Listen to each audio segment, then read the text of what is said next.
We are in Chapter 3, Linear Systems, Section 4, Eigenvalue Method. First, we will look at the theory of eigenvalues and eigenvectors of matrices. We look at matrix vector multiplications. A is a matrix, V is a vector.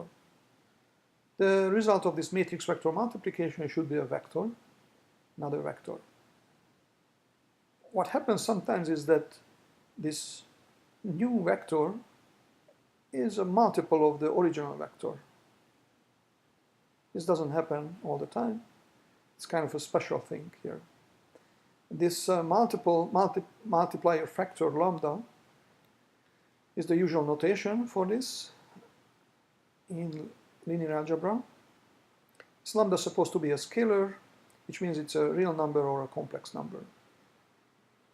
If we have this equation satisfied for a given matrix with some vector v and scalar lambda, and if this vector v is not a zero vector, because that always holds, that with zero vector you get 0 equals 0, so that's not interesting. But if this is non-zero, then lambda is called an eigenvalue of matrix A, and v is called an eigenvector of matrix A corresponding to eigenvalue lambda. So this is from the linear algebra course, actually. You might wonder why we need this linear algebra stuff. Turns out to be extremely useful for solving differential equations with constant coefficient matrix. So the differential equation has the form x prime equals a times x. A is the system matrix with constant numbers. And let's say that we have this eigenvalue lambda and eigenvector v for this matrix.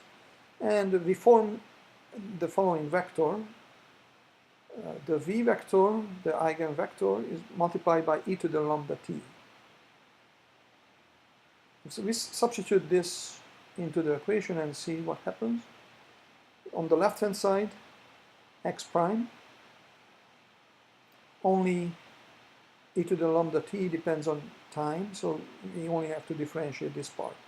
When you differentiate e to the lambda t, this lambda comes out, so we get e to the lambda times e to the lambda t times v vector. On the right-hand side, that requires more work. Ax, we substitute e to the lambda t times v vector for x vector.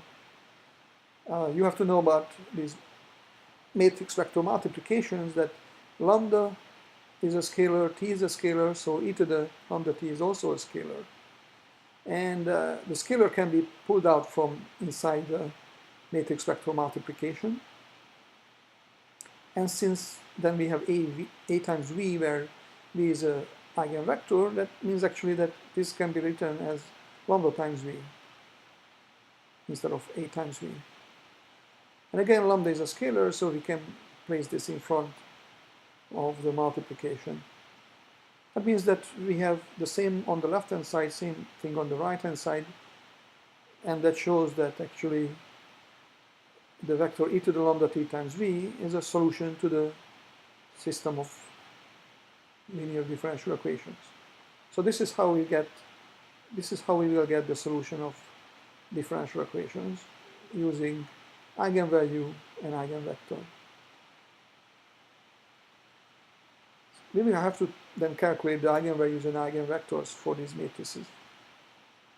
The way it goes is that this equation AV equals lambda v can be written as a minus lambda v, and it's customary to write lambda as lambda times the I identity matrix that has ones in the diagonal and 0 everywhere else.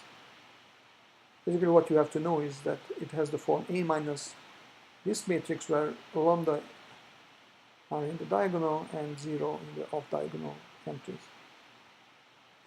What the theory says is that this equation has a non-zero vector solution if the determinant of this matrix part is 0.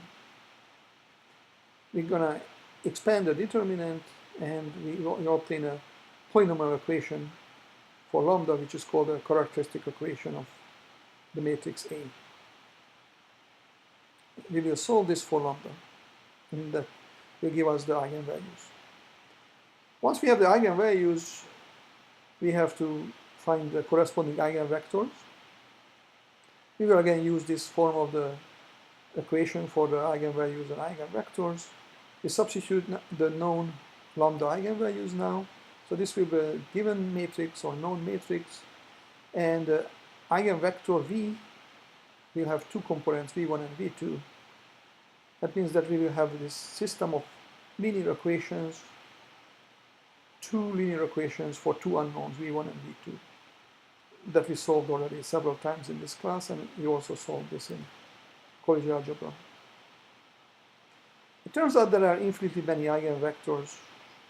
One is a scalar multiple of the other, so we will just fix one of the eigenvectors and interested in only one. Together, the eigenvalue lambda and the corresponding eigenvector V are called eigenpairs, and sometimes they are written together as lambda and V. Also, the theory says that if the eigenvalues are distinct, different from each other, then the eigenvectors will be independent, which is extremely nice because then we don't have to do this extra work with the Wronski, and we will immediately know that the two eigenvectors with the eigenvalues will form a fundamental set of solutions for the system of differential equations. Next up, an example.